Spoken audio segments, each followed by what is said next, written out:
జగిత్యాల జిల్లా ధర్మపురిలో political war ఒక్కసారిగా heat ఎక్కింది. మాజీ మంత్రి బీఆర్ఎస్ నేత కొప్పుల ఈశ్వర్ అడ్లూరి లక్ష్మణ్ కుమార్ పై ఫైర్ అయ్యారు.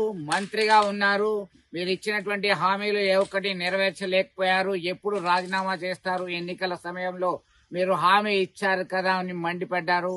దానికి అంతే స్ట్రాంగ్ గా కౌంటర్ ఇచ్చారు మంత్రి అడ్లూరి లక్ష్మణ్ కుమార్. గత 10 సంవత్సరాల కాలంలో అడ్డగోలుగా దోసుకున్నది మీరు, మీ ప్రభుత్వ పెద్దలు మాత్రమే.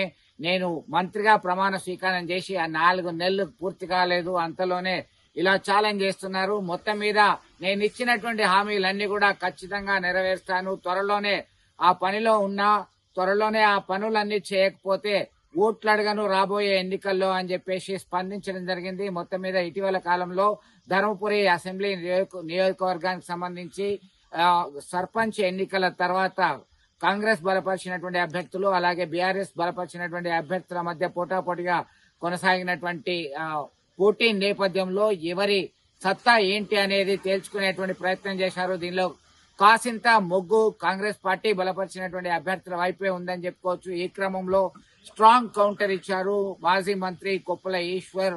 మంత్రి అడ్లూరి లక్ష్మణ్ కుమార్ ఇచ్చిన హామీలను నెరవేరుస్తారా లేదా తన పదవికి రాజీనామా చేస్తారా, ఎప్పుడు చేస్తారు?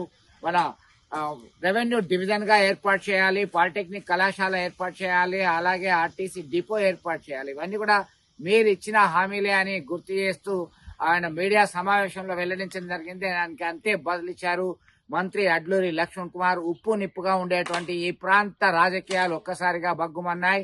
మీరు మాకు చెప్పొస్తారా నీతులు అంటూ మండిపడ్డారు మంత్రి అడ్లూరి లక్ష్మణ్ కుమార్. ఇలా సవాళ్లు ప్రతి సవాళ్లతో మాజీ మంత్రి తాజా మంత్రి మధ్య జరుగుతున్నటువంటి మాటల యుద్ధం ఏ వైపు దారి తీస్తుంది అని చెప్పి ఆసక్తికరమైన రాజకీయ చర్చ జరుగుతుంది. చరిత్ర సృష్టించినోడు ఇప్పుడు ఆ చరిత్రని తిరగరాయబోతున్నాడు.